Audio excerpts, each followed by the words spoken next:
Welcome to the very first episode of The Private Record, where ordinary people come to tell me their extraordinary stories. I know all of you out there have at least one amazing story. I don't care who you are. That's what this podcast is about, to get you to come on this show and tell it to me, and then to give it to the world, which is what we're doing now. It took a little while to figure out who was going to be the very first guest on the show. We've recorded quite a few episodes, and we're going to be releasing all of them over the coming weeks and months. But it took a minute to figure out who was going to be the guest on this first episode. After some thinking, we all came to the same conclusion, though. We all realized there's one person, one episode that we should release first. And we think it's not only representative of the show and what it's all about, ordinary people, extraordinary stories, but also this guy that you're about to see and hear his story, he's such an interesting character. I know we say ordinary people. There's nothing ordinary about this guy other than the fact that he's not like some household name, some celebrity. He's such an interesting dude, and his story is possibly the craziest thing I've ever heard in my life, podcast or not. Just to give you a little taste, when he was 19 and homeless, he met and befriended an 86-year-old wealthy widow who he then married. Okay? That's actually just kind of like the first part of the story. So that's what's to come. And I'm very happy you're here. Like I said, I'm so excited. I've been so excited for a long time. Most of the episodes that you're going to see on this show, if you're watching, will look something like this at the studio here that we have for the show. Some of them, when they come together really fast, maybe they'll take place at my home office. And actually, this episode was shot at my home office because it came together kind of fast. And I wanted to make sure we got him and got an interview with him because when I got wind of what this story is, I knew this has to be on The Private Record. Some of you may already know this if you pay attention to my Instagram over the last few months or been listening to me on my other podcasts, but one of the reasons I wanted to do this podcast in the first place is because I like podcasts. I listen to podcasts all the time. But there seems to be one thing that I've been noticing more and more over the last couple of years, and it's that all of, even my favorite podcasts, they're starting to sound a little bit the same guests, or at least the same kinds of guests. Famous people, remarkable people, people that are household names, telling stories that aren't really that interesting. What's in their brains is interesting. The information they have to share is really interesting, but their stories aren't always that interesting. And I kind of got bored with a lot of podcasts that I usually love to listen to over the last couple of years. This podcast is sort of a solution to that. This is my solution to that. We're starting a regular people revolution right now, right here on this podcast. We're not doing famous people. We're not doing celebrity stuff. We're doing regular people, maybe even just like you, who come on here and tell me their insane, great, amazing stories. Because every regular person I know has at least one amazing story. So if that's you, submit yourself to be a potential guest on this show, because I'll tell you what, you're perfect for it. Go to theprivaterecord.com and submit yourself as a potential guest. I can't wait to hear your story. I thank you so much. Right now, I thank you so much for listening to or watching this podcast. I'm so excited about it. Thank you for being here, and I hope you enjoy the show.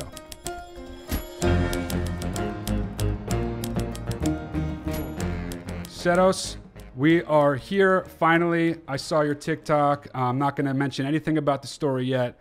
Usually the show's a submission show, as you know, as I told you, but my producer sent me your TikTok and I was like, this is the story of stories. I got to hear this thing and I got to hear it ASAP. So thank you for coming on the show, man. I'm really excited to talk to you about this. No problem. No problem. Happy to be here. Cool, man. So let's just, let's get right into it then, man. Let's do it. Okay. So, when I was younger, I was a little bit of a gangbanger, a little bit of a Detroit ruffian, what they call me. Okay. Yeah. So I was a Crip. And as I was going about doing things, my mother was very mad at me for selling drugs. Yes. She was like, "You shouldn't be selling drugs. You shouldn't be doing that." And I was like, "Mom, I don't care about what you say. You don't make enough money where you work at. I don't care." Sure. I didn't give it. Being a good mom though, right? Like that's good. She was a great mom. Okay, yeah. Great mom. Right. But when I was 17, I Of got course. leukemia. Okay. Wow. Yeah, of course, yes, of course, I got Of leukemia. course, So everyone a rite of passage. Yeah. I thought you were gonna say, of course, I wasn't gonna listen to my mom, but you're no, saying there's no. something else. All right, cool. Yeah. I got leukemia, and she was there for me like the entire thing, and she said, "You have to stop Mm. after you do this because this is karma." And I Oh. said, "There's no shot. This is karma. I'm gonna keep it after I beat this leukemia because I know I'm gonna. Hmm. I'm going to continue doing what I'm Wow. doing." Lo and behold, even in the hospital, people would come in and buy stuff off me and slide it through. I Wow, didn't care. dude. I had no Wow. hair. I Okay. didn't care. I didn't care. So I was vibing, and I beat it. I was 3 days after my birthday. 3 days after my birthday, I beat it. I was like, Wow. "Whoo, great birthday gift! A little bit of a belated gift, but Hell I'm yeah. happy about it." And immediately when I got home from the hospital, 2 days, 2 day, immediately she was like, "We're gonna have to talk about this. We'll wait until you are able to walk again." Because I had needed physical therapy because I was so weak. I went from like 195 to 95 pounds. I lost 100 pounds because of all the Whoa, chemo. dude. Well, okay, Yeah, so how tall are you? That's crazy. I'm 5'8". I was juiced. I was a stacked lad. I was huge. Right. I was Okay. muscular, Right. and I lost it all. I lost every bit of it. 95? That is some wild shit right there. Yeah, okay. You don't realize how damaging leukemia. It hurts bad. Yeah. But after that, my mom was like, "All right, you're all set and fine. Here goes $500. Get the fuck out of my house." No way. And I was like, I looked at her, and I gave her $5,000 and said, "I don't need your money," because I had money from selling drugs. I was like, Yeah. "You do good. You don't want me here. That's fine." I left, and I was on the streets. I was just immediately on the streets. I had an umbrella, a shopping cart, and that's pretty much it. Like I had So that. so how short sorry, but how shortly after the leukemia, like how shortly after that are you on the streets now? Like After getting better. I am like technically still going to physical therapy while homeless. Wow. So Okay. Wow. it was like 7-ish day, like a week after, like a All right. week after. Got it. Got it. She Damn. was happy I was alive, but she wasn't happy that I was doing that. And it was a very hard decision, I imagine, for her to make. Yeah. Yeah. But I think she knew that I would be fine. I was not. Um, I had what I would call in the natural human zeitgeist bad morality. That is Okay. what I would say when I was from like 12 to 18.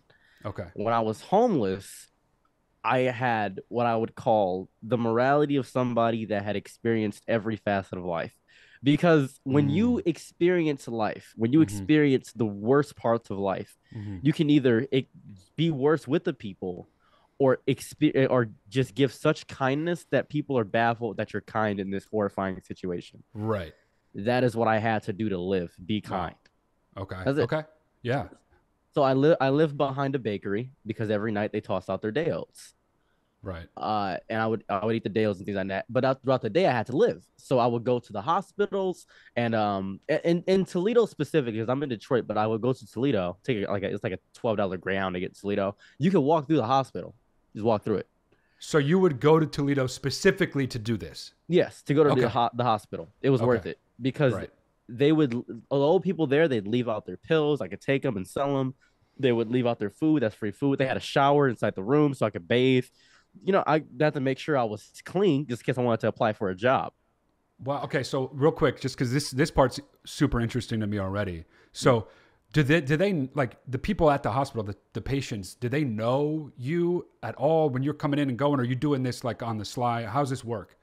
There was no visiting hours. Oh, So when okay. I first started, I had gone into younger patients' rooms and used their stuff and ate their food. But then I Mm, realized old people have no one. right. Nobody wants to speak to old people because they're fucking old. So I Yes. just started talking to them. And they knew me Mm. because of that. They were like, "Oh, you're the guy that wants to talk. Let me tell you, young buck, about this story I had when I was young. You got nice hair." Because I was getting my hair back. I remember it was all gone because of chemo. Right. So I started getting my hair back, and I had like a little small cut, and I was trying to get a high top fade at the time. Mm. So I had like a little small high top fade, and they would give me like $5, $10 here or there. The most I ever got was $111 from an old Arabic guy. Very nice. That's a lot of money, though. Back then that was Right. crazy. That was Right. crazy. I think nowadays it'd be like $400 because of Right, inflation. right. So wait, what? Okay, yeah. So what year is this then? Year is this? What? So I am 18. I'm 27 now. Like, what is that? Like 2014, right? 2014-ish, Yeah, like something like that. 2014, Yeah, 2015, around there. around that range. Okay. And I had to stay in the hospitals because my birthday is in August. It was getting cold. It was the fall. It was getting fall. It was getting Right. really cold. And then it starts snowing. In the Midwest nowadays, it doesn't snow that much. But back then, it snowed like crazy. We'd get level Hmm. twos every other day. And I was like, this is horrible. Right. So I would stay in the hospital and I met this old guy and he said, his name was Roscoe. Roscoe said to me, he said, there's an old lady over there. Nobody ever visits her. Hmm. I'm leaving soon. So if you need somebody else to bother, you go over there and talk to her. And I go speak to her. And I think in the story I gave her, her name was Margaret. I'm just gonna, for the sake of her name, and just because I still love her, it's just Hmm. strangely, I'm gonna refer to her still as Margaret. Okay. Margaret, I spoke to her. First time I spoke to her, there is such a feeling of speaking to somebody that has such experience to them. Mm. It's gross. It's a Mm. gross feeling to feel so small towards somebody that is weaker than you, but has so much wisdom. And there's a subtle difference between intelligence and wisdom. Intelligence is how fast you pick up something. Yep. Wisdom is the experience of which you're able to give in a way that everybody can understand. That's a Mark, really interesting thing, actually. The specifically about them being old and decrepit, but feeling small in the face of their wisdom. That's a fact. I've actually never once heard or thought that, but I totally relate to that. It like immediately registers with me. I totally get what you're saying. Yeah. and the reason I'm so young and I sound like this and things of that nature is strictly because of Margaret. The Mm. reason I'm able to articulate my speech and able to vindicate my feelings in this aspects, even while I speak in this manner, Mm-hmm. Margaret taught me so much. She taught me about the futility of life, about the boredom of Mm. marriage when she was married previously. She taught me so much. I learned everything about her life. The reason she was there wasn't some, oh, she was weak. She was very fit, a very fit old Mm. lady. The reason she was there was because her natural organs were naturally just giving out. That's just Right. how She's life just happens. old age, Mm-hmm. senescence, right? So she's how old is she that again, you said? Now, I said 90 in the story. Okay. She was 86. 90 is just more of a buzzer to pick it Also, up. dude, 86 is basically 90. You know what Yeah, I mean? like if you Like you're round up. 90. Yeah, Yeah. exactly. Yeah, yeah, yeah, yeah. So she was 86 and she after like 2 weeks of hanging out with her every day because I wouldn't even go to the bakery because she would just give me half her food and I was just having fun chilling with her. So your friendship with her is instant. You guys are It just getting along right away. it is very hard to genuinely hate my presence because Got it. I'm such a fun presence. I honestly, I've only known you for about 5 minutes now. I can vouch for that so far. So I get it. I get that so far. Okay. Because and I explained her she was always talking about her life. She asked about my life, and she said to me something I had never heard in my life. She said, "I think that you are an omen to existence because you are the only person I've ever met where you don't let life happen to you. You let you happen to life." And I'm like, Mm, what? And I was like, think about what you've done. And mm. I explained to her how I got here because I'm not even from America. I'm not from America. Where are I you was from? born in I was born in Egypt. Wow. Like my dad's from Saint Lucia. He's Barbadian, like Barbados and things of that Mm, nature. And my mother, she's from Egypt. She's Arabic. And I came over here after because my parents initially they couldn't raise me, so they left mm, me with my older brother. mm. And I explained to her all my life, explained like every facet of my life. She was like, "It is a miracle that you are alive." Right. And I was like, "Thank you." I just assumed this is how life went for most people. Just it's naturally tragedy, and through tragedy, because comedy to me is tragedy plus time. Yes. Right. So Yeah. I felt like my life was a very interesting comedy to most people. It's interesting though what you're saying because there are you if you're lucky you get to know a handful of people like you that you're describing such as yourself, and it's true that everything you're saying from Margaret's point of view about you, but I it makes sense that you, especially when you're 18, you just think, well, this is just what life is. Like you don't have that perspective yet, but that I feel lucky to know the handful of people like that that I do. And you're right that there's not that much awareness on their part. It's part of what makes them so special, kind of, people like you in that way. Like, you don't even have that awareness of you that being that way, That's very cool. Yeah.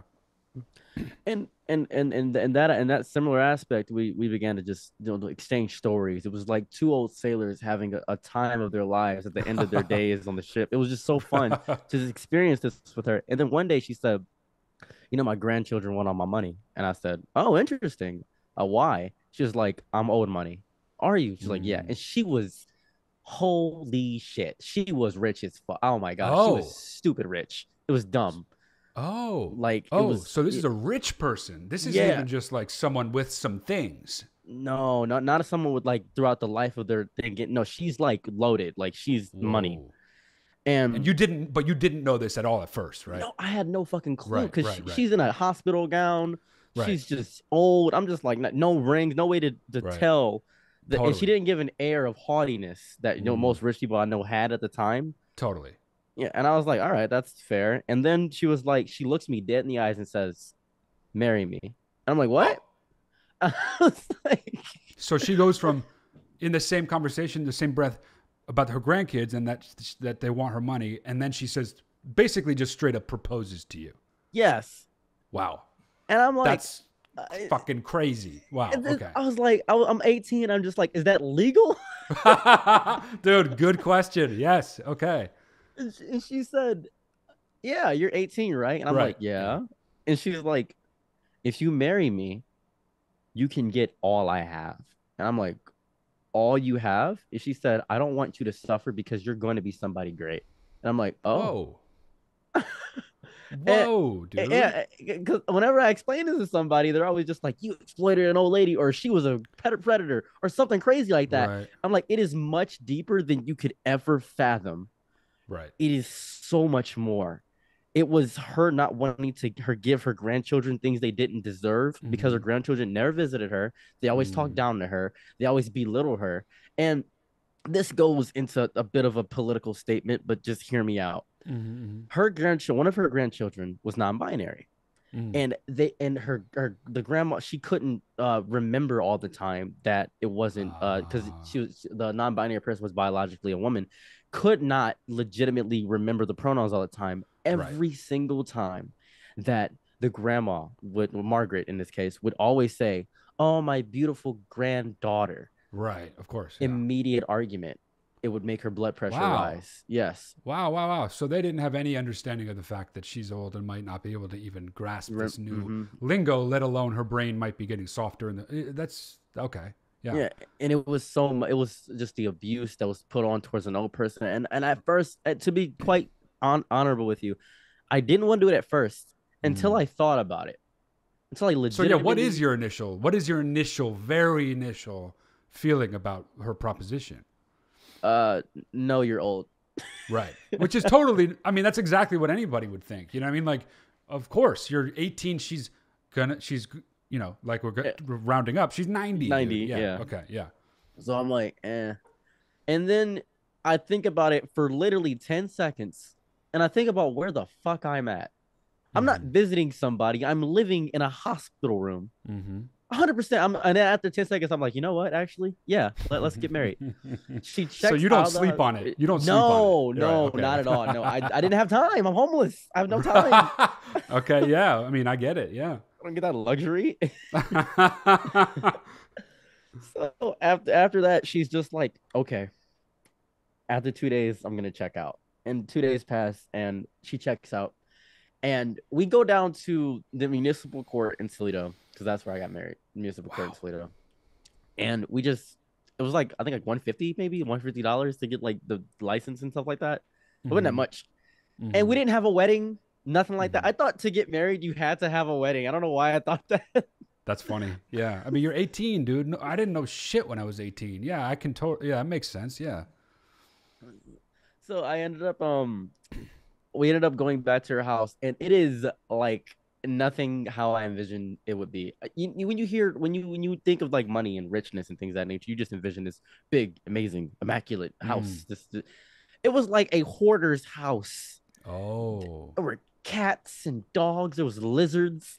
It was everything was there, everything. And I was Wow. like, wow. And I'm allergic to cats.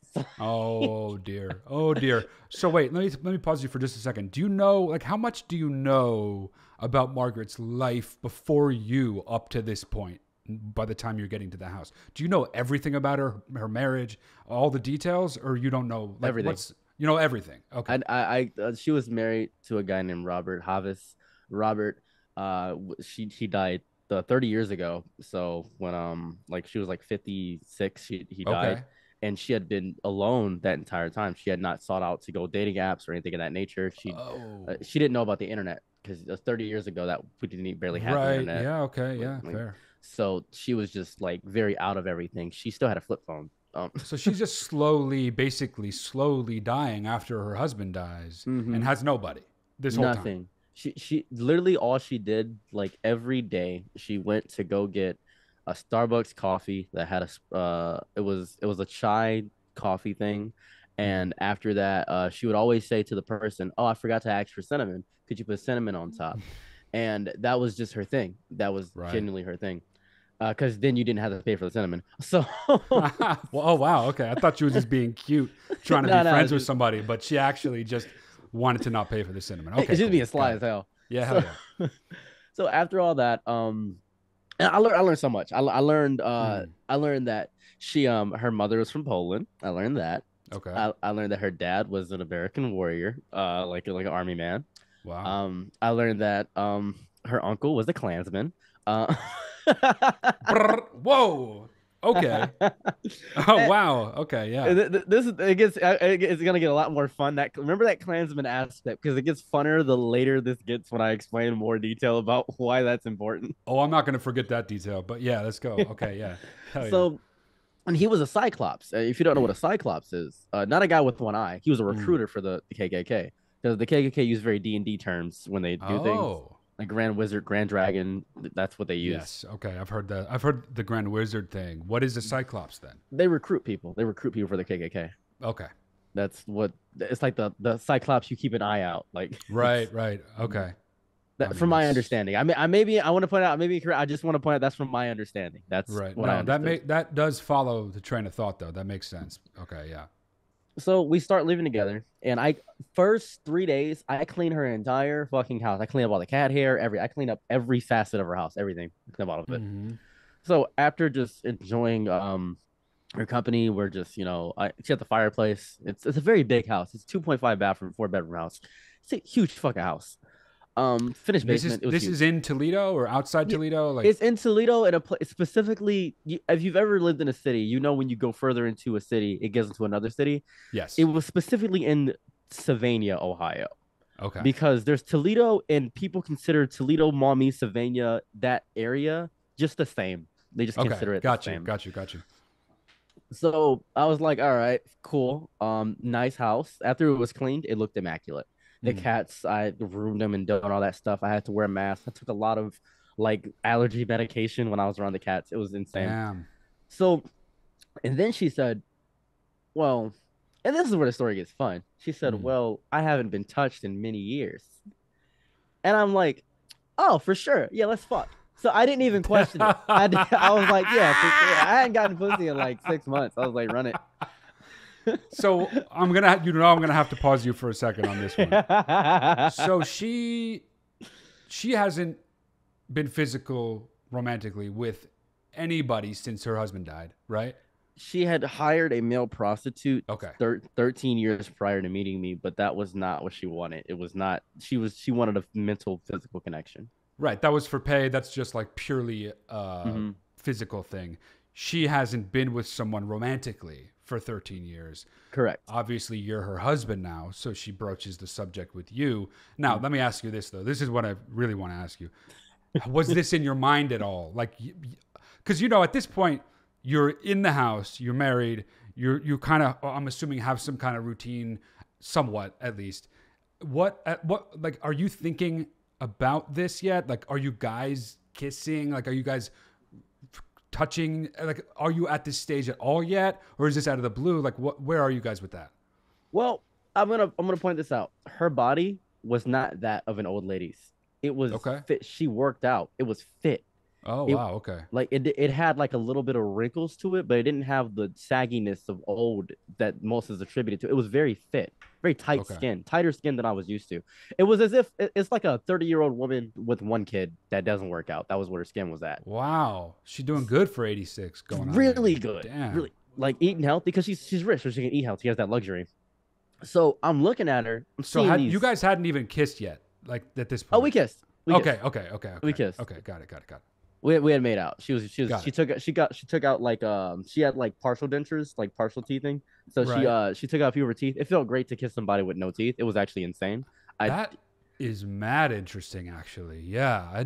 I mean, that teeth get in the way, you Yeah, know? and if there's no teeth, it feels way better. It's just wetter and Wow. nicer. And I can think of other things too, but I'll ask that Yeah, one you know later. what's up. Yeah. So I had we had kissed, we had made out and stuff like that, and the sloppy that I received was the Mm, most diabolical. The head that I got, it changed, it shifted my magnetic plates. It messed up my core being. I came at such a velocity. It was right. so nuts. I was like, whoa. Right. I had thought I would never be able to experience this level of ecstasy in my all of my days. So what is like, okay, so you are now 18, 19, whatever. Mhm. Are you are you attracted to her like in a physical way? I know you are obviously like emotionally, mentally and all that, but like the thing I'm getting at is that it's like for a man to engage sexually, you kind of have to be somewhat attracted to the person, In right? anyone, I think even women too. Right, yeah, Like, no, totally. because you I'm just have saying to. the literal mechanism of the Mhm, sexual organ, mhm. like so you're this is someone you find attractive enough certainly to engage in sexual activity with. She had a fat ass. Okay, so that's a yes. That's a hell yes. Okay, cool. I Got was you. like on a very realistic note, crazy ass. Okay, this is Titty, cool. I mean, this is titties had amazing. a. I was like, titties had a little bit of hang time, but I think now, even in this day and age, I enjoy titties with hang time because if I'm laying next to like your stomach and a titty falls in my mouth, that's just a bonus. Okay, so 86 years old. There's no way. There's no hang Oh, there's hang. anyway. There's Yeah, hang. right. She had kids. Yeah, there's hang. Right. Okay. So she's Yeah. got kids. She got decades on her. Mm. So, but she's doing well for that. So she goes down on you, and is the teeth are out? Oh yeah, teeth are out, and it's So like is that the. part of what's going on in terms of the enjoyment? Oh my It's yeah, got to be right. Yeah. it's it's like a Swiffer vacuum of suckage. It's fucking Right. nuts. It's like almost like it's made to do such a thing at that Hmm. point, right? Yeah. Okay. Damn. Wow. Okay. So you're wow. So it's like no caveat. It's just good. It's just amazing, actually.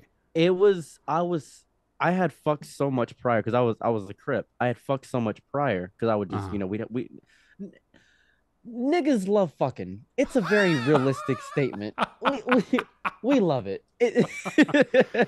Well, dude, like I mean, I do too, so I get it. You know? Yeah. That's just the nigga in you. But it's Never thought of it that way, but sure, yeah, all right. I'm but in. it's like in Detroit, it's just like we'd host parties and then we'd have like three girls there and we'd all sleep with the girl, all of us in the house, we'd all sleep with the girl. That's kind of how it was. And But so, that how old was were you? But what? Sorry, just one go last ahead, question go about ahead. that. Like, how long had you been having sex at this point? Because you were obviously experienced for how many years now at this point?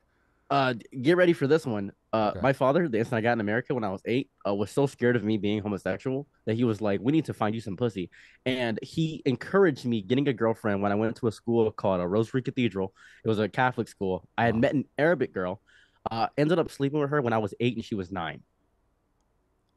Oh, I mean, that's a whole other story. But okay, we're not going to get into any details on that because I'm scared of that one. But wow. Okay, so you've been literally sexually active for 10 years at 10 this years, point. yeah. 10 Okay. years. I was So there. you know what's going on. Yeah. I dated the Arabic girl for 4 years. We slept throughout the entire thing, and then after I was 12 years old, I was like, I can get some pussy. So and Yeah. then at that point, I had been sleeping with like guys and girls at the point because I didn't really see a distinction. Sure. I didn't really see it. I was like, this guy wants to give me ass. That's free. Mm, right. And I'm purely I'm what's called a whole sexual. That's not a real thing. It just means I like holes. Oh, You wanna yeah, fuck. yeah. I just want holes. Period. I just want holes. Right. Whole sexual. HOLE. Yes. Okay. Yeah, Got yeah, it. yeah. And so Got you know what's up. And so it. I proceeded to I was attracted to her. She had nice ass, and her ass was like very like you okay. There's girls that work out and they have like a Hmm. fit ass, and it doesn't Hmm. feel as good as a girl with a little bit of a non-fit ass, where it's a bit jiggly. That Yep. feels better. Okay, got you. That I is what know I was. exactly what you talk about. Yeah. That's what I was Yeah. experiencing, and Got it. it was nice. It was. Good. Whew.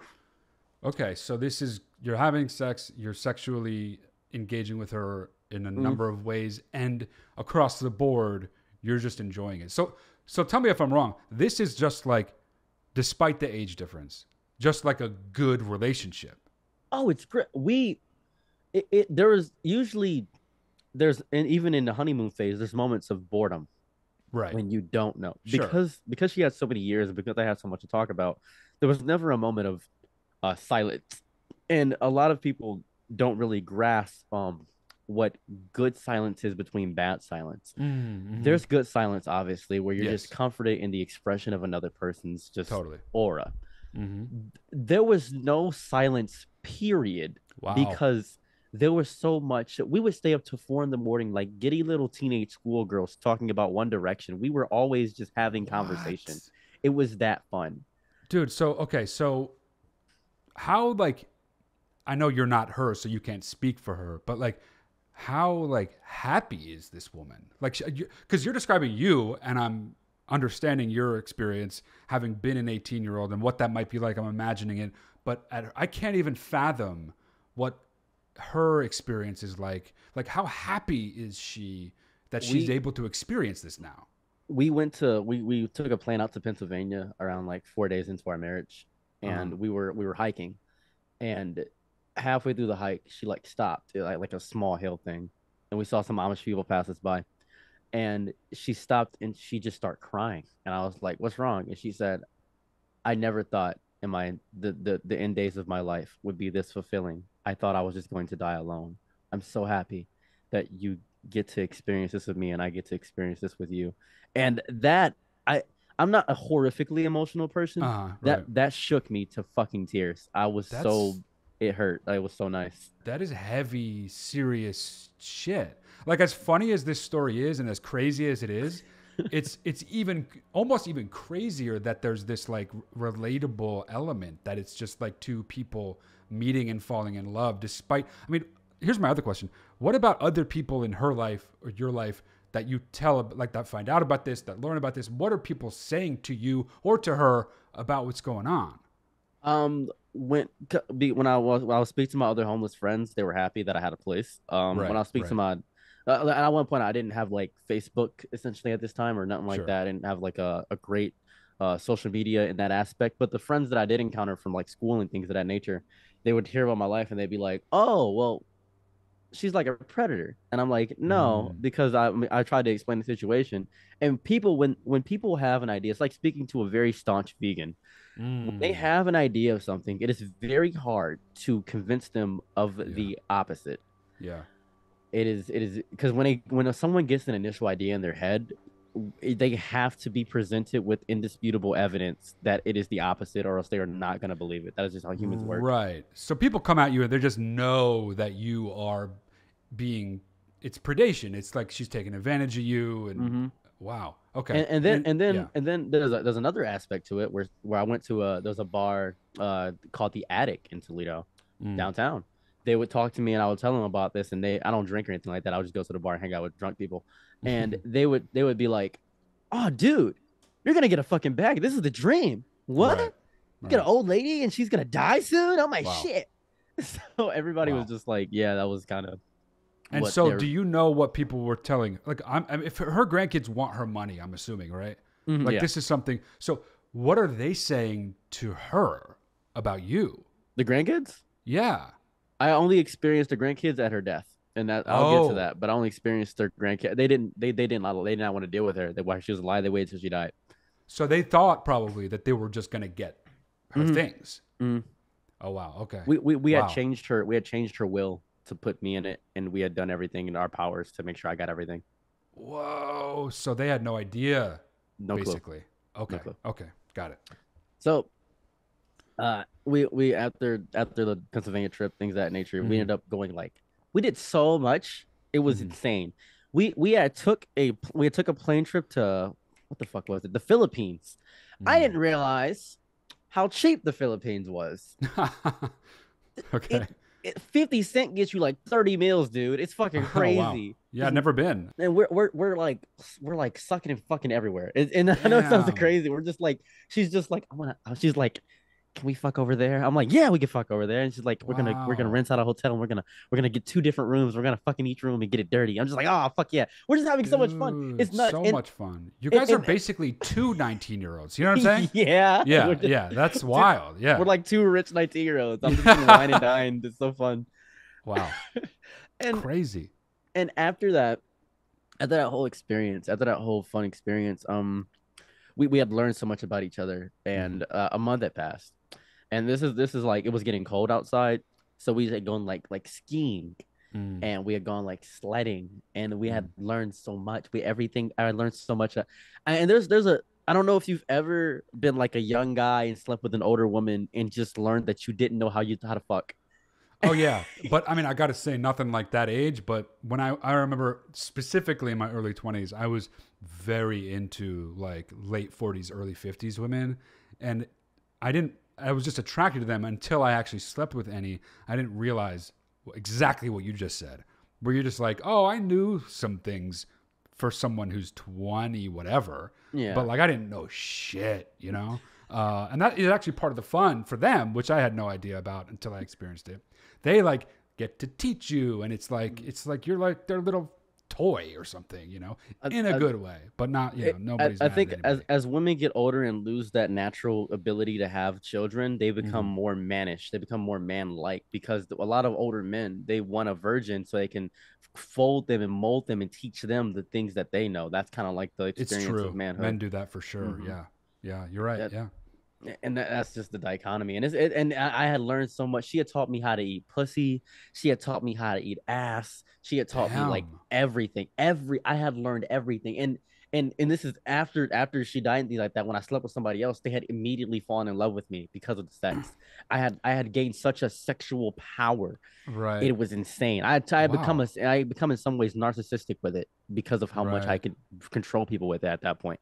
So But you just feel like feeling it to the maximum, like mhm, inside yourself with her as well, between the two of you. Wow. it Okay. was Yeah. beautiful. Wow. And like after that whole thing another the end of the month it was cold outside. We had gone sledding and things of that nature, and she told me the most tragic fucking story. This sticks with me with my whole Mm, soul, and I think about this all the time. She had went to the fridge where she had two fridges. She went to the fridge and she had just stared at a can of Pepsi like for like 7 minutes. hmm. Did she put it back? And I was like, why'd you just that was are you possessed? Why'd you do Yeah. that? And That's odd. Yeah. she was like, well, my previous husband used to always drink my Pepsi all the time, and it's still there. And I'm like, oh. And then she said, and it's something I didn't realize until I had experienced her death. You don't get initially sad when someone dies. You don't get Mm, that initial. That doesn't. It does. That's that. For most people, it's not like an immediate gut reaction. hmm. Usually, it happens when you see the body or when you Right. talk about them while they're like things like that danger. But at the funeral, for a lot of people too, and you're not weird if this happens to you. You don't even cry at the funeral. Mm, It isn't until you do something mm, that they were a part of mm. that they're no longer there for. That is when it hits you. Yeah. That is the that is the grossest, and it doesn't leave Yeah. your entire life. It never leaves. Right. Yeah. And then she said he didn't die of natural causes. And I said, how did he die? He was shot. And I was like, Holy oh, shit. by who? And she said, by some niggas. And like Come and on. she's a white lady. I want to point this out. She's a white lady. I honestly, And I can't believe I haven't asked that. But yeah. Okay. Yeah. Yeah. and Yeah. she just looks at me and she says, "Buy some niggas," and and I don't think anything of it. I didn't feel any racial anger because I think at that moment I vastly understood that to her there was an intrinsic difference between black people and niggas. Isn't Niggas, yeah. like That's like niggas the are Chris like it. Rock sketch, or somebody has a sketch exactly Mm-hmm, like that, right? It's mm-hmm. like, yeah, okay. That's interesting. There's a Had she skit. used that term before around you ever? No, Oh, wow. it was like in that aspect, she wanted to specifically state that these were gangbangers. These were like Okay. people that didn't care about the life of their fellow man, niggas. So she kind of knew with you that you would understand there was like a shorthand situation. She wasn't like being overtly racist. She was No, no. communicating with you.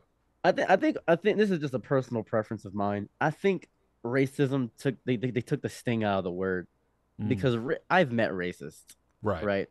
Like I've met Klansmen, I've met Nazis, I've met racists. Right. If a white guy says nigga to me, like what's up, my nigga? That's not racism. Mm, That's just a subtle. That's him trying to express that he views me as a comrade. That's what he's sure. doing. That's what Interesting. I Yeah. feel. That's Because interesting. Yeah. if there's no hate behind your words, like if I say that bitch or if I say bitch, there's Right. a Right. big Right. difference. Definitely. Yeah. Yeah. And, Yeah. You're right. Yeah. when she said that as a way of me understanding what she was using it, and I understood that. That's what I felt. Interesting. Interesting. So Okay. so after that, and I had learned that story, and she didn't cry about it or anything like that. She just it was a subtle like wry smile, a sadness to Mm, her that you could feel in her eyes, you could feel it in her aura, you could feel it in her walk after that. It was very subtle, but you if you I had known her for quite some time, and I could tell the subtle differences. I knew her hmm. mannerisms, and after that, we went to Chuck E. Cheese. We went to like all these. We went to Dave and Buster's. So how Um, long is this? Like you guys at this around now in the story? How long would you say you guys have been living together? 37 days. Oh, this is brief. This is very brief. like at the time, yes, 37 days. The last 23ish days, you could tell that she was getting at the tail end of her life. And how? So you obviously, as you just said, you know the way she is when she's alive and living. You know her Hmm. mannerisms. You know her deeply. It's been a brief period, but you've gotten to know her extremely well over this period of time. So, what are the signs that allow you to know this? That she's sort of slowly or quickly expiring now. Every day she would wake up, she would hit 27 push-ups and do 100 jumping jacks. When the one day she didn't do that, Uh, I was like, "Are you okay?" She was like, "Yeah, I just need to take a hot shower." And she huh. took a cold shower instead. And she said this water is burning. And I touched it and it was cold as shit. And I Oh was like, shit. I was like, "Do you want to go to the hospital?" And she said, "No. If I'm going to die and if this is my last days, let them be with you." Whoa. And more than likely, if we went to the hospital, we probably could have been married for 6 months, maybe even a year. Oh. But she just wanted for the quality to be better than the quantity. That's what she wanted. And because Wow. she had lived already a long life. I think when you get closer to that age, you just are like, I can die now. Like I feel like when you get Yeah. that old, you can just I can die. I mean, I've definitely heard people at that age talk like that, where it's like, I'm ready to go. Don't intervene if this and happens or that happens. You know, like, I guess I can't say I can obviously relate, but I totally feel like I get that. Like, at a certain point, you're just ready. It also sounds like this Margaret has been extremely happy with you and probably was extremely unhappy in the hospital. Why the fuck would she want to go back? She's here Yeah, with you, you know? yeah, Yeah, no reason to go back to the hospital yeah, like at all. yeah, yeah. So we ended up I dyed her hair pink. Damn. Like I did her hair dye stuff like that. We went to a gay bar. She made out with some girls. I made out with some guys. It was so fun. We just had such a full lived last days. We had done everything that she felt like she wanted to do. And it was so sad the end of it. She was like, I've never been to Disney World. Mm, And I said, "Really?" And this is 7 days before her death. wow. And she's like, "Would you like to go to Disney World?" And I'm like, "We can get a plane ticket." She said, "Let's go right now." And I'm like, "Okay, sure. Fuck it." We paid like $2,000 for a first class ticket to go to Disney World. We were there in Epcot, Magic Kingdom, Animal Kingdom, all in one day. We did all three of those.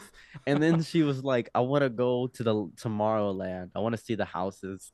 And she was like, "You know how old people lie?"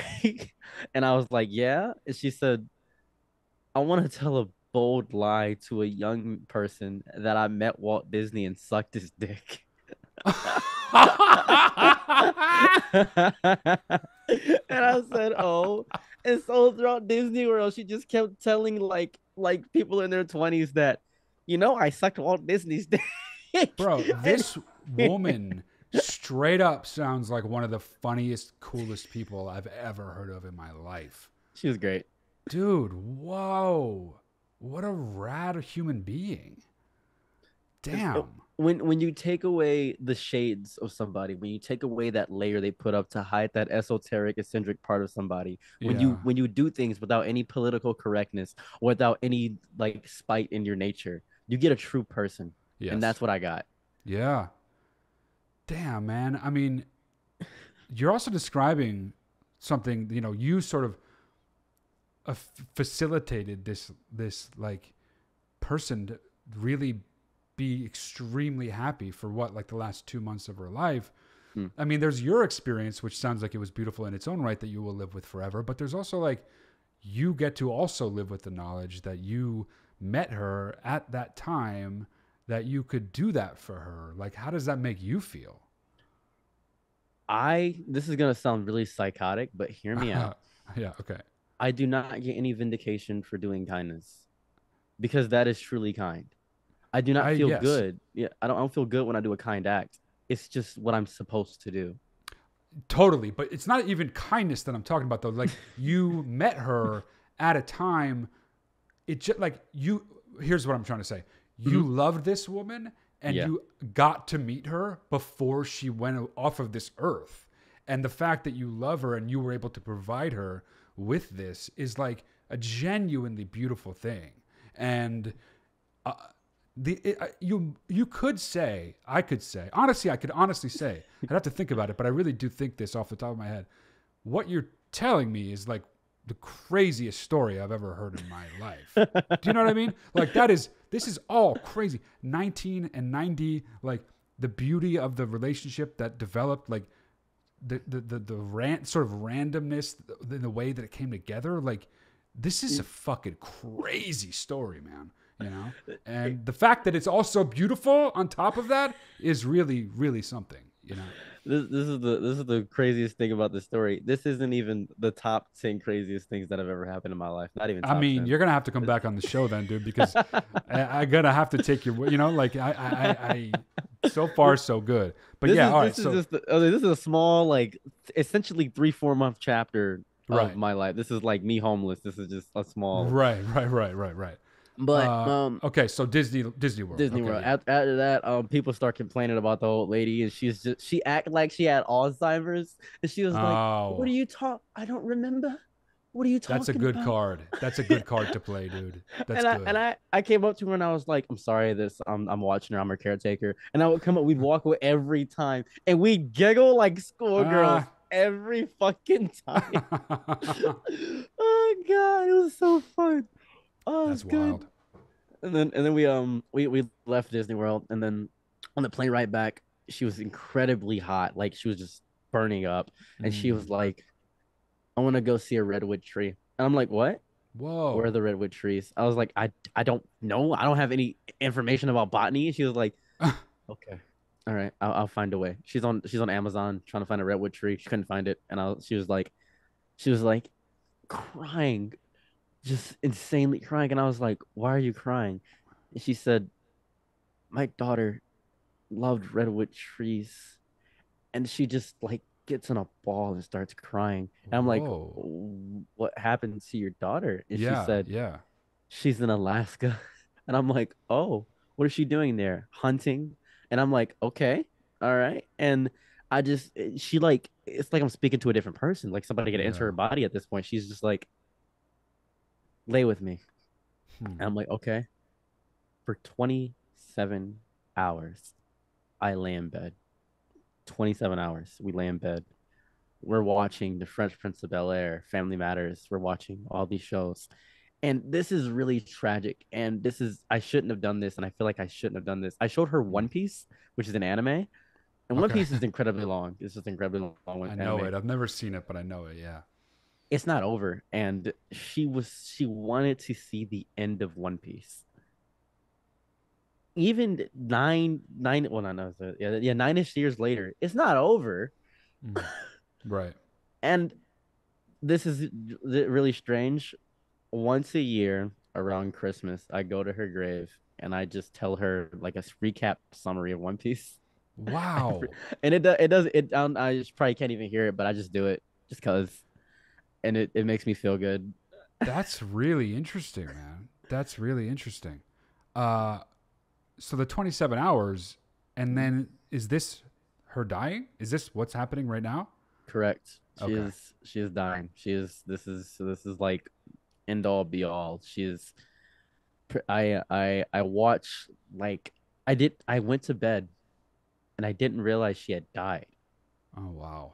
And I at the time I had a nausea. I couldn't smell or taste anything. I had no sense of it. So she avoided her bowels. Like her eyes had deflated. Like like she was dying.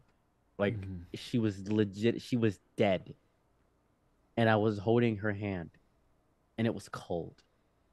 And it was I've never like watching something go from alive to dead was so fucking traumatic. Mm. I was not essentially. I had watched people get shot and die.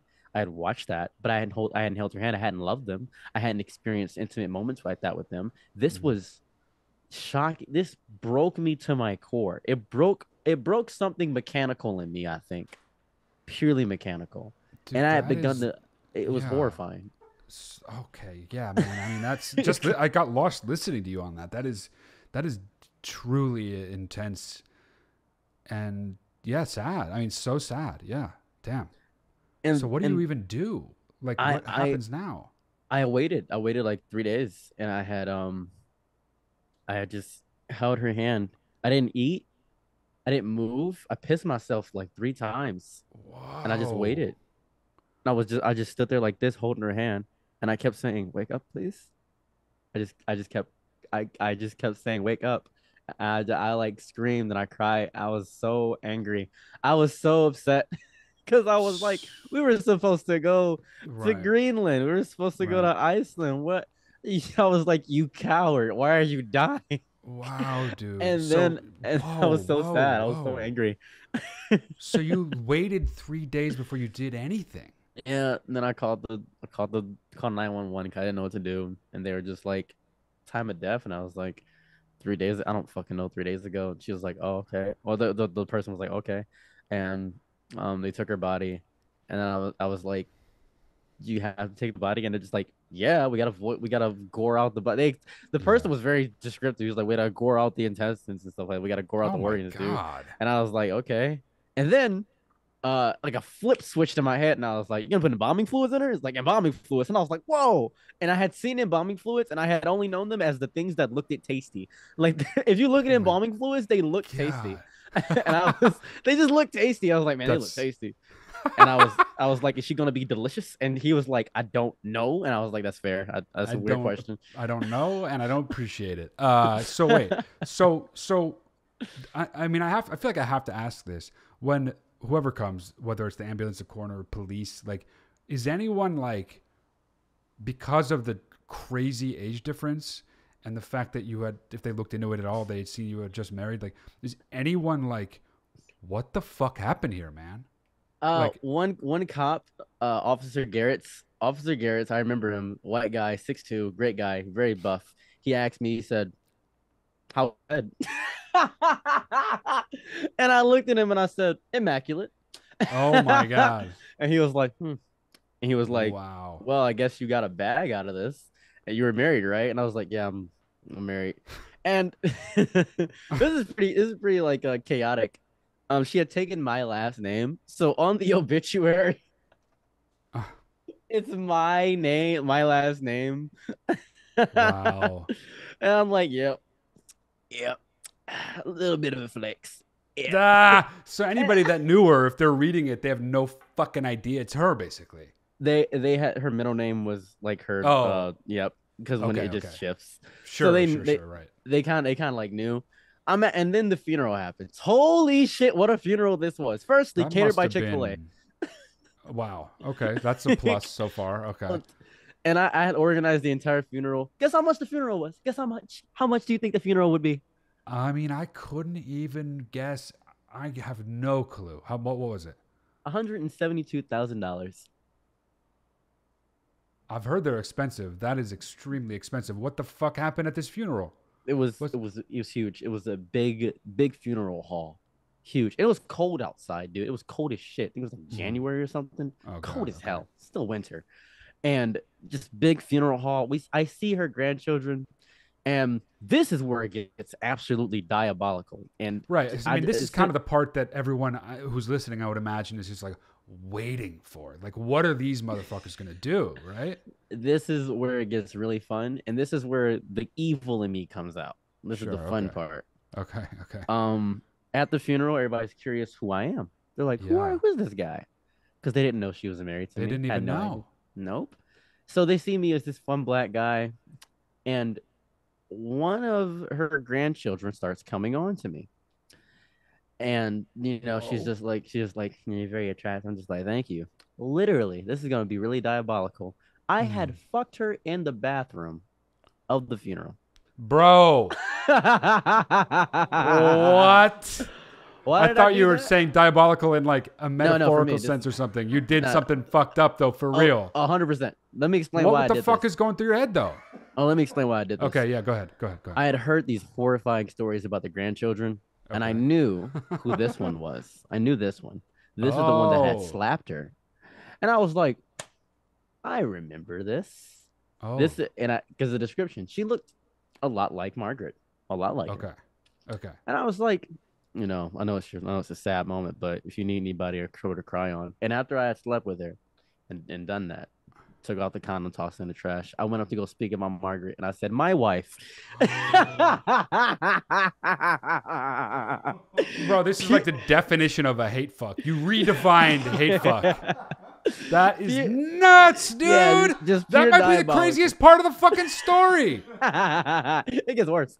So, Holy shit. So after that, I watch the woman I just fucked have a literal panic attack. Yeah, I She's like, bet. and I'm just like, and I described the last 2 months of her life because nobody was really there. Not even her friends who were her friends were there in the last 2 months.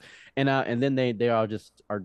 I told great stories and great things about everybody was just stunned into silence. And the pastor was like, okay, good. And I went to go grab a fried chicken sandwich. And I took the pickle off and I just started biting it and looked at them. And I So just is stood there. everyone there like what obviously they're shocked, but but do they hate you? Do they think you're lying? Like what's They happening? vilify me. They despise me. And the reason they believe me is because her last name is my last name.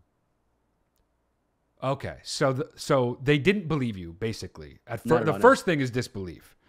As when I was speaking, the first 2 minutes, somebody was like, "Get this fucker off the stage! Get this piece of shit off the fucking stage! I don't want to hear shit he says.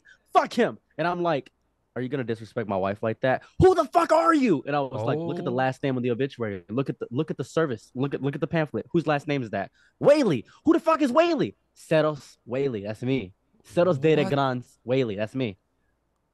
Oh And my it's and god, my dude. name's in there. It says into preceded by her husband, Right. Ceros de Glant. That's me in there. Wow. I'm in the service, and they're just like, fuck.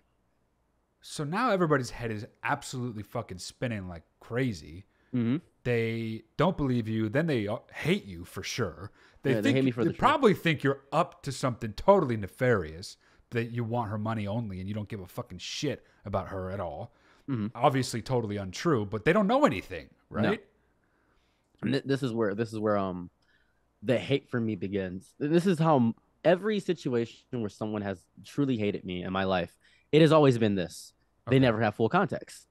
Right. When I used to take copper from houses in Detroit, they were like, "Why are you taking copper from these houses?" That guy was a sex offender, and I took the copper from his house because he's on the registry. Oh, okay. Wow. And that's I would do things for Right. my benefit mostly, but I would make Mhm. sure that there was at least some small undertone of at least what is in considered goodness. Got it. Yeah. Okay. Yeah. So and then after the funeral, we speak to some lawyer guy and he's explaining the will, all that jazz. all items in perpetuity will be given to Ceros, Dereglan, Lambent, Beelzebub, Kaiser, Whaley, all of them. And they're just like, what the fuck? Who are those people? That's my name. Bye, hi. And they're just bro, wait. You have so many names. my first name is not just Ceros, it's Ceros Dereglan. It's my first name. Oh. Damn, okay. So, dude, I mean, these people must have been just like two things, the most mad and the most confused imaginable, right? Mm-hmm. Yeah, they're pissed. Like, and you already are predisposed to thinking fuck them in the first place because she hates Margaret, the woman you love who just died, hates them. So you don't give a fuck at all, right? In fact, you probably are getting enjoyment out of it. Oh god, watching them turn red was immaculate. Oh dude, my goodness. I mean, imagining this is like, I very few things would I like pay a lot of money to have video of. You know what I mean? Like that's one of them. That's crazy shit, dude. This is fucking crazy shit. I cannot stress this enough. Okay. So after that, they're just like the woman I had just beat the Doonies down of and made her. I remember she specifically said, she looked me dead in the eyes when we were fucking in the bathroom. She's like, "I'm coming," and I was like, "Cool, sweet." I didn't come. But when she was finished, I was like, "All right, we're done here." And she got up. Right. She's equal parts. I could tell she was aroused and angry by me. You ever just have a woman that's just like hates you but wants to? It was and then one feeds the other a little bit, and they both increase, right? Yeah. So, this is the fun part. This is where things get really fun. After her death, things get a mile a minute. It's fucking nuts. Okay, let's have it.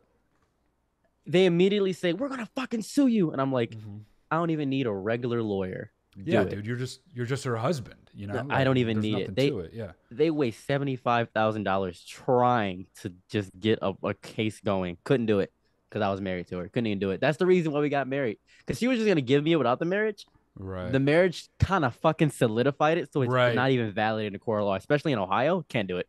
Interesting. And also, her mental fitness was obviously not in question. There's nobody that could say she's losing her shit because she wasn't. So, like, there's no real recourse on their part. Yeah, man. I mean, they were fucked in more ways than one, obviously. It was beautiful. They had wasted so much money. It was great. So what were they trying to claim? That you took advantage of her, or like what was the thing? Yeah, okay. It was like oh my god, it wasn't defamation. It was some crazy fucking some psychological something you sue when you sue something fake. Like when you're getting abused at work, there was like mental abuse and some shit, some nonsense. Right. They got all the caretakers. Psychological. Yeah. Okay. Yeah. Some bullshit. And I was like, no, I loved her. Right. And here goes the fun part, right? The lawyer that they had paid the money to, and the case wasn't even substantiated in court. They didn't even get to trial. Oh, wow. Okay. They didn't even get there. The lawyer asked me and said, "I got a genuine question for you." And I said, "What's up, boss? You loved her, right?" And I was like, "Yeah." And he was like, "I had a situation like that once, but I was really in love with an older woman." He was like, "Really?" He was like, "Yeah, I was like 30 years old, and she was 60." And I can understand where you come from. Their lawyer understood my plight. Right. And said, there's no lawyer in Ohio that is ever going to take this. And I'm like, oh. He's like, so you can just do what you want. After that, they had like texted me, hate messages, sent like literal death threats to me. Like legitimately. Yeah. And this is where things get fun. One day, I'm walking in downtown Ann Arbor in Michigan. And they had been following me. And the grandson, like physically, literally physically following you, like in a car. That's terrifying. Yeah. Okay. Yeah. And I had like a little bit of like my little afro. I didn't have as much hair as I have now. And they were just like, they came up to me and shaved the back of my, like, give me a little thing in the middle of my head. And I was like, fuck? That's a little bit annoying. That is the most immature like recourse. It is. Like what the fuck? And then I ran to a barbershop and I was like, "Can I see your clippers?" And I just shaved the top and gave myself the old man little circle thing. I love that, dude. And then I was like, "Nah, I look fresh as hell." And they were just like, "We fucking hate you." And they like like it was like cold. It was like February, so they had Mhm. grabbed some snow and just like tried to throw it at me. And I like it wasn't even a good throw. It was a whole thing, and they fought me in the middle of the fucking street. They fought me, like physically fought me, and I don't fight fair at all. I immediately slapped his nuts, like immediately, just boom, slapped his nuts immediately. He fell to the ground, and I'm known for wearing steel toe boots, so I just started like hitting his nuts.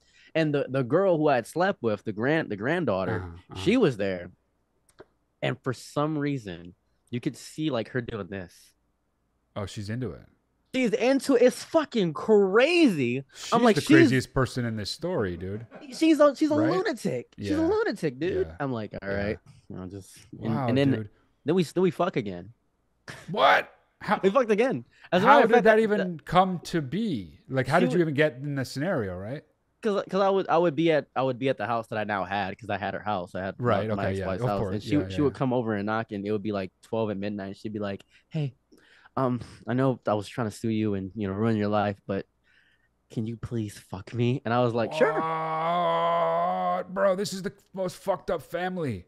It's horrible people, horrible What the people. fuck? I mean, Margaret was just right. These people are terrible. You know, like she Horrible. wasn't blowing smoke up your ass at all. These are terrible people. And so like we fuck, and this goes on for like 3 months, and Okay. then her husband finds out, Oh, she's and married. Okay. oh, she's fuck all married. She has 2 kids. Oh, dude, I love how like the craziest detail will just like slip out of you, and I'll be like, "Oh my god!" And it's just like the most minor shit for you, you know? Is because I don't know, and then like after the husband found out, they had moved to like Wisconsin or some shit. I don't even know where Mm-hmm. they're at. I have no idea, Mm-hmm. but they moved out of Ohio for sure. And after that, I'm like, I have a lot of money. I think I have like, oh my god, like $237,000 just in like in liquid assets. I'm like, okay. Damn.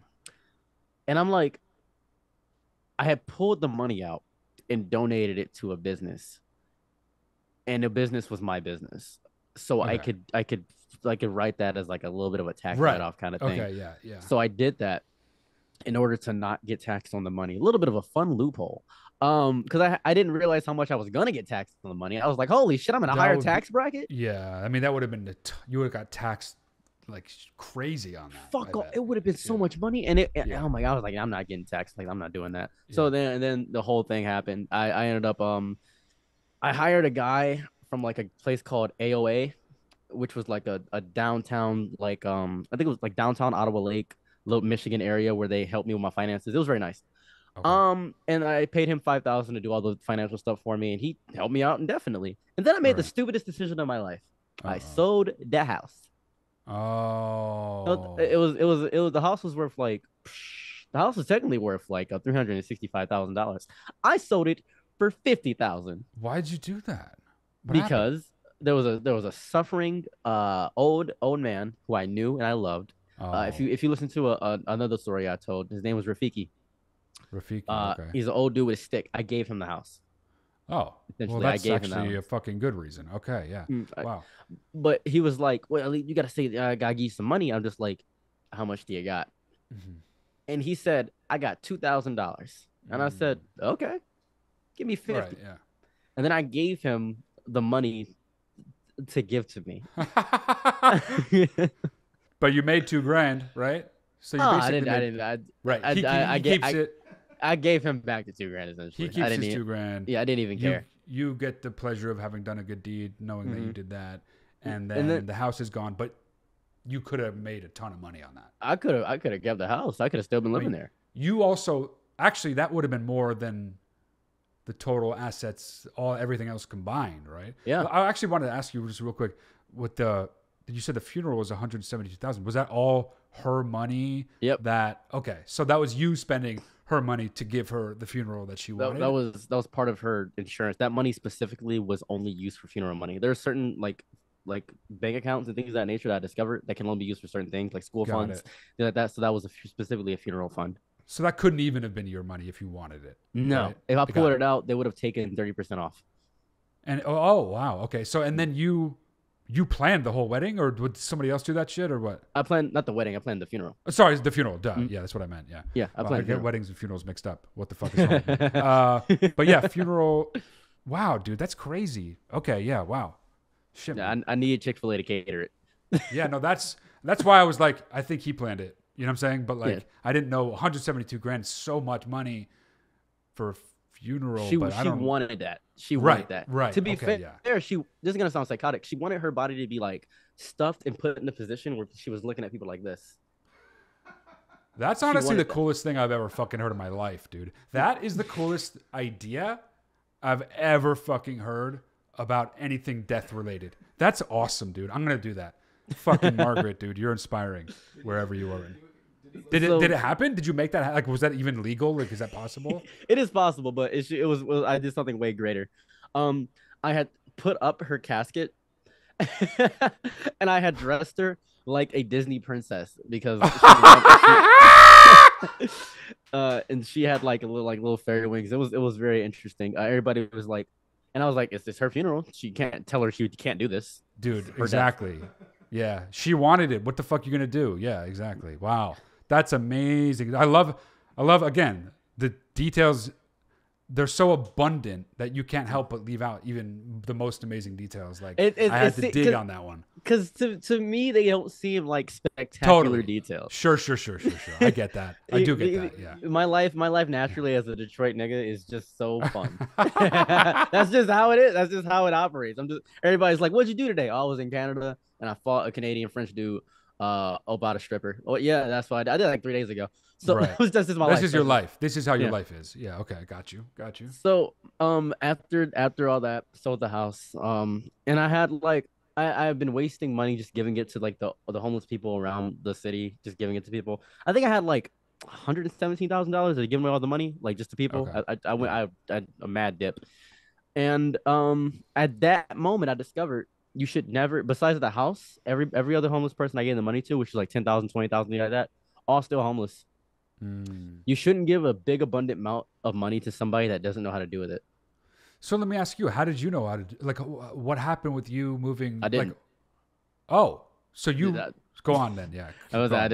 This isn't like me being like I'm better than these. I'm just as bad as him. I was homeless too. This isn't me like being I'm better. No. Sure. All that okay. money's gone. So you burned through that money? Immediately. Let me explain Immediately. how this happened. Okay. I bought a muscle car. Okay. Horrible on gas. Bought a muscle car. Drove to Las Vegas. I didn't do casino or anything like that. People always assume like we went to a casino. Nope. That is where I met the next love of my life. No way. And that's where I proceeded to get back into selling drugs in Vegas. Met a guy named G. Whole thing just has a whole situation there. Yeah. After 4 months of being in Vegas, ended up it was like getting closer to summertime. I ended up getting like everything taken from me, all of it, because I got raided. All the drugs that I had were gone. Everything, all the money I had was gone because I put it into physical money. Oh. And the woman who had me smitten had taken basically all of it, and she left me with 5,000 and said, "You should be able to deal with this." And I said, "Fair." I was so happy Wow. she took that money. I was so happy. I was like, "That's exactly what I expected," because she was just a fucking chaotic player. Wow, And dude. legitimately, I think it was like 5 years ago, discovered she like had an overdose. Oh, so she's dead now. She's gone. Yeah, I don't even Oh, like wow. she died in Arizona. Like she's gone. She's gone. And I was like, Dude. that's karma for real. Anyways, So so then shortly after this, you end up in Las Vegas. You go through all that. So now you only have $5,000 to your name. What the fuck happens? Like, what happens then? So this is where the story gets really fun. Oh, good. My muscle car had been through the ringer in those 4 months. I had never stopped driving with that muscle car. It was shit. I ruined the engine, everything. I was shit with that car. Vegas is a desert. Yes, it is. I didn't know that. Okay. I didn't realize there was a long stretch of desert. Yeah, it's in the middle of no fucking where, just for no good reason besides, some gangsters wanted it that way. Yeah, that's all they wanted. Just a bunch of bullshit. And it's a gross imitation of monuments throughout the world. The Sphinx, the pyramid is gross. Yeah. The Eiffel Tower it's like is a gross. postmodern hellscape. Yeah. Limbo. Yeah. So I leave. I leave, and I'm like, okay, I have nothing to my name. I take like 7 zip bags of weed, and I give them to the first person I see, and I'm like, take this. Hopefully, this good karma will come back. It's the first time Mm-hmm. I've ever put karma into the earth that I wanted to Okay. come back to me. I feel. I was Okay. like, please take this. And he was like, thanks. You want any money for it? And I was like, what do you have in your pocket right now? He was like, I got 3 Werther's candies. I was like, they caramel? Yeah. And I was like, give me. I take 3 Werther's candies, put them in my pocket, and I drive. I just Sweet drive in deal. the desert. And did you know you can't eat money? I can't say I've thought about that, to be perfectly Be- honest.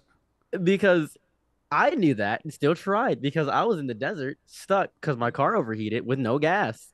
Oh my God, dude. Yes, this is where my life had culminated at this point. At me at the I was 19, my birthday was coming up. No. I was 19, my birthday was coming up. I was like, well, this is gonna suck. Look what Anyways, I've ended up. Look where I've ended up. Yeah, in the middle of the desert in a muscle car that doesn't fucking work. And the only thing there is to eat are 3 Werther's candies and money. yep. And And I'm just but in the you're desert. not homeless now. So what the fuck happened? Well, technically, I'm not homeless. Technically, I have like a really nice suit and stuff like that. But I sold my house. Remember Right. that? I sold my house. So yeah, And right. Of course. I Yeah. had moved somewhere, and I had stayed in a shitty motel to save money, but I had wasted and burned through all that money. Right. Okay. Yeah. I was too used to living in squalor that even living with Margaret was a bit too much. I don't like having too big of a house. Yeah. Um, After this, I'm in the desert for like 2 days, trying to get somebody to pick me up. I didn't know where I was at. I didn't have a phone. I was just like, well, this is where I die. This is it. Right. I'm gonna Right. die. Right. Right. So, and then as I'm laying there, pissed, angry, yelling at the world, just feeling like my life is worthless. An old man comes up to me. His name is Dylan. He's like, "You're gonna die." So what happens? And He drives by in the middle of nowhere? Or what? How does this happen? he sees me. He sees me on the Okay. road, and he Okay. sees me just laid out, sprawled out. Right. And I wake up in his ranch house, middle of the desert. His Asian wife. I'm out there just, and he's like, "Boy, you were out there about to die." Speaking a very southern accent. I'm just like, Right. I'm like, if you're gonna kill me, just kill me. I'm like, cause I don't know what's going on. And he's just like, "Boy, if I would have killed you, I would have killed you by now." And I'm like, Fair. okay. Yeah. And he has me dry farm for him, and I just lived there for like a month or two. No shit. I'm just staying there, and the reason I live there is because this is gonna sound really crazy. My life is very sexual. His wife wanted to fuck me. And the reason being is What? because he had his dick blown off. It was mangled, completely just destroyed. And how his dick got blown off, I didn't know how grenades worked. Grenades don't explode. They just spread out shrapnel or something Right. of that Yeah. nature. Okay. Yeah. Yeah. He was in the war. He jumped on a grenade. His dick got blown off. Oh, And I'm like, oh, Jesus. that's the worst fate on the planet. That's no good. And he couldn't fuck his wife. So he was just like, I need you to fuck my wife. And we became really good friends through me fucking his wife. Really cuck. And this is the worst part. Do you think he thought about this when he was like seeing you, taking you home in the first place, or did this come about? I think he knew that I was suffering. He saw my car, realized it was in shambles, and realized that I was destitute, and he knew that he had himself a free sex slave essentially. So Right. that was Right. I was like, and I'm like, I have nothing. I have $5,000. I'm just like, sure. Yeah. Right. Right. I mean, for you, it's like fuck it. Why not? I'm like, Obviously. sure. Yeah. And then like I take a brief moment to think about what the fuck is going on in my life. I had just been married to this old lady. I had went to Vegas like an idiot because I wanted to go to Vegas really bad. And to me, in my eyes, this is just regular. This is Right. just normal. I'm like, This is oh, just whatever. life. Yeah. Yeah. Yeah. I stopped getting affected by all this. I just stopped. It became just a big myrrh of everything. Right. Right. Right. And then after like all the time I spent there, he was like, I want to introduce you to some of my friends. Do you know what the reservation is? The reservation? Where indigenous people live. Yeah. Yeah. Yeah. Yeah. He would go there and talk the most racist shit to these people, like twice a week, and they would love it. They would. And this is a white dude, right? Yeah, white. Yeah, they he's they white, Dylan. yeah. Oh, white. They would love it. They'd be like, oh, It's the mayo maggots. I'm like, Wow. all right, look at you, yo, red flea. And it was just like, oh, Wow. you vanilla gorilla. And it was just back and forth. It was so funny. It was so nice. And they taught him how to dry farm. They taught him Oh how to do shit. it. It was so nice. It was just, I never witnessed this before. Some people relate, like it's really interesting. Some people really do relate almost specifically through a jovial exchange of racial epithets. It's very strange. Yeah. It's strange. It was Yeah. so interesting. And then Yeah. after 2 months of me staying there, I'm not gonna go into super details about that, but that'll Okay. be for later. And that's so if I can come Yeah. back on. Yeah. But Definitely come back on. after that, I'm homeless again back in Detroit. I'm not in Oh. Toledo anymore. I'm homeless again in Detroit. I drove back. He fixed my car. I drove back. Gave me like I think he gave me like $800, and I had 5,800. I didn't spend any money while I was there, Yeah. and I'm back homeless. And after that, I go back right back to that bakery and immediately pick up where I left Wow. off. Wow, dude. So to wrap up then, from the moment you met Margaret to the moment you end up back behind the bagel shop, how long is that span of time? Year, Year. Wow, essentially that a is year. like the craziest year in history for someone's life, you know? That to unpack all that, like I'm going to need to sit down for at least the rest of the day, maybe the rest of the weekend and just be like, "Holy shit. That is just fucking I mean, I can't all of that is the craziest shit I've ever heard. Do you know what I mean? Like no part of it is like, yeah, yeah, okay, but get to the next part. It's It's crazy. the wackiest part about this is that people are like, "Where'd you get this story from? Did you make it up?" Mhm. I I have learned immediately. I can't bullshit a story. Yeah. I can add details and make it sound fun, Sure, but yeah. there's so much that happens in my life that just telling what happens is much more than I could ever fathom in my own brain. Right. It's much more. People always ask me like, "Oh, show me the marriage certificate, do this, do that."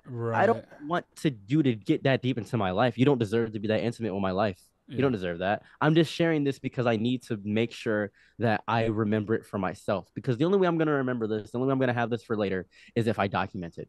That's Yeah. it. I need to document it.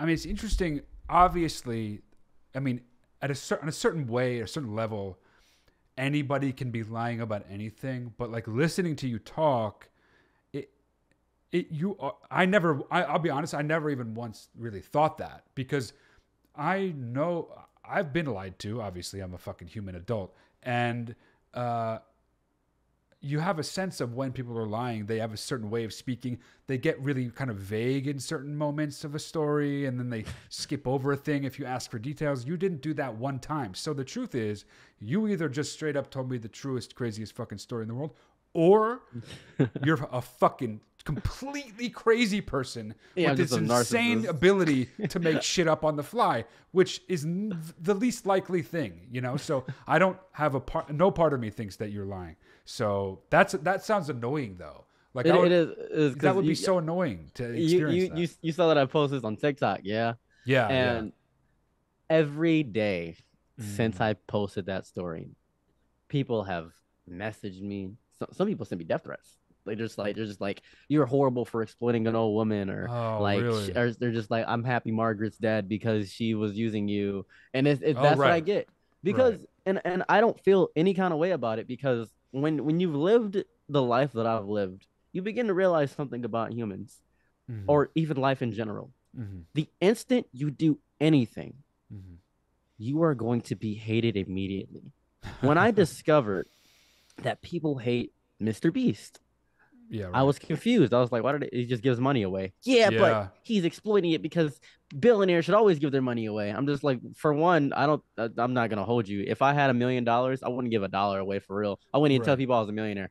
But Right. it's just to witness that I intrinsically in my core understand no matter what you do ever, Yeah. you're gonna be hated, and that's fine. Yeah.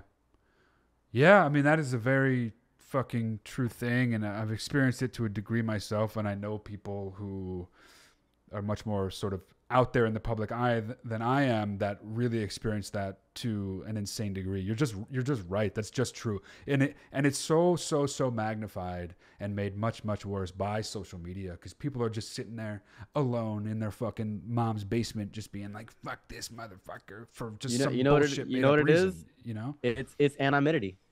Yeah, like, totally. That's it. Because they don't have, there's no repercussions for what they do. Nope. Nope. It's like, none of those people would say any of that shit to your face. None of them. Not at all. Because it's like the shopping cart fiasco. When you're presented, the shopping cart is the perfect litmus test. When you're presented with a shopping cart, do you return it or do you just keep it there? A good person morally should return the shopping cart, but there's no consequence to not returning it. Right. Ever. There's never a consequence. Just somebody just doesn't get a shopping cart. That's it. Just walk and that's on what it's by, like online. Yeah. Fucking A. I mean, that is true. It's terrible. I'm glad it doesn't really affect you though, because it's one of my least favorite things about being alive right now is how it doesn't bother me how online everyone is. It bothers me how people treat from an anonymous perch from wherever the fuck with no consequence whatsoever. Say the meanest shit, the rudest shit, just lies too. Just like, it's just crazy, man. And it seems to be, if anything, it's getting worse, not better. The problem is for me, and I'm sure it's the same for you, I don't even at all relate to that. Like, I don't know what the appeal of that is. I don't want to go and talk, like, get on The Rock's Instagram and be like, fuck you, you should be giving your money away, you fucking pig. Like, why would I want to do that? I have no interest in doing that. It's bitterness. It's just, the genuine bitterness of humanity, because misery loves company. That's such a true statement, because the instant you realize somebody has something that you don't, you get a small bit of envy. And that's just genuine human nature. Yeah, it's true. And the instant you can learn to unlearn that, like, I'll remember, because I have right now enough money to live for the rest of my fucking life. Why did I choose? Before we go, I wanted to ask you, but finish up. I wanted to ask you what you're doing now, but keep going. But why did I choose to, start TikTok and do all this other stuff and even start like YouTube stuff and edit? Why did I choose to do that? Mm-hmm. The only reason I want to even get notoriety or fame in any aspect is because I know I have the ability to, because some people will get famous and they aren't used to hate. They're not used to that. The only reason I want to be any way famous in any capacity is because I know that I'm ready for hate at all capacities. Because all my life, I've experienced vitriol for every action I've done. Yeah. Like when I started painting my nails, all that. That is really interesting, because that is one of the things about being in the public eye now. Is just hand in hand with, you're going to be fucking absolutely hated by somebody. Even the most beloved people have millions of people who fucking hate them and let it be known every fucking day. But I wanted to ask you, like, where are you, not physically where are you, but like, what's up with your life now? And like, what do you do? Like, what's your life now? Well, two things I do. My friend had told me, he said, you couldn't work a real job ever in your life. And I was like, okay, bet, I'm gonna work the shittiest job ever. So I got a flex job at Amazon where I choose my hours. I literally just immediately, I got hired within a day. And he was like, you really want to work in Amazon? I'm like, no, I don't want to work in Amazon, but you said I couldn't. So I do that. And if you know the porn star Emma Magnolia, Shit. Probably not. I don't think I do. Yeah. You know Violet Myers? I know who that is. Yes. Yeah.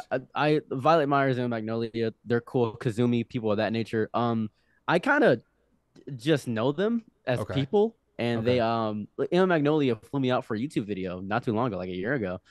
She's cool people. I talk to them. Speak to Twitch streamers. I'm in Discord most of the day. Cool. I'm editing videos for YouTubers. That's cool. like my main crux. And right now I just do Amazon, and every day is sadly an adventure. And I say that with a heavy heart. Well, people are going to hear this shit and watch this shit and just, their eyes are going to pop out of their fucking head. And when they hear you mention that you might be willing to come back on the show, they're going to fucking sit up and be like, I need another one. I already can't wait to talk to you again, man. I mean, that was fucking, and when I say this, I'm a hyperbolic person. I tend to use hyperbole just sort of for effect without realizing it. I'm not being hyperbolic right now. You straight up just told me the craziest story I've ever fucking heard in my life. And for that, I'm forever grateful. But yeah, man, let's do it again for sure. I appreciate your time. I appreciate your life story, and thank you for sharing it, man. Thank you. No problem. Hey, I hope you have a lovely and fantastic day. Likewise. I'll talk to you soon, man. Bye.